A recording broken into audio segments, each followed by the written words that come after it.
அனைவருக்கும் வணக்கம். இன்னைக்கு ஒரு சூப்பரான டெய்லரிங் டிப்ஸ் பத்தி பார்க்கலாம். இந்த மாதிரி வேக்ஸ் மார்க்கர் வந்து நீங்க யூஸ் பண்ணுங்க.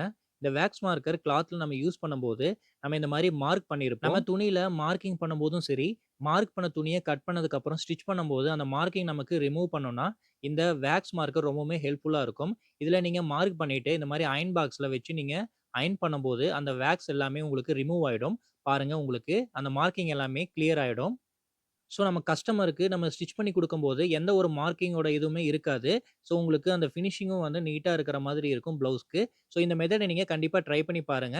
நீங்களும் இந்த மாதிரி அந்த வேக்ஸ் மார்க்கர் வந்து கிளாத்துக்கு யூஸ் பண்ணுங்க. கண்டிப்பா உங்களுக்கு ரொம்பவுமே ஹெல்ப்ஃபுல்லா இருக்கும். பாருங்க இந்த மார்க்கர் தான். நமக்கு எந்த மாதிரி கிளாத்ல இத வந்து இந்த மாரி நம்ம ரைட் பண்ணாலும், அத ஈஸியா நம்ம அயர்ன் பாக்ஸ வச்சு ரிமூவ் பண்ண முடியும். இதே நார்மல் மார்க்கரா இருந்துச்சுன்னா, நீங்க வாட்டர் வச்சு தான் நீங்க ரிமூவ் பண்ற மாரி இருக்கும். பட் இது வேக்ஸ் மார்க்கர்னால அயர்ன் பாக்ஸ வச்சு நம்ம ஈஸியா ரிமூவ் பண்ணிடலாம். இந்த டிப்ஸ் உங்களுக்கு யூஸ்ஃபுல்லா இருந்துச்சுன்னா, லைக் பண்ணுங்க. Thank you.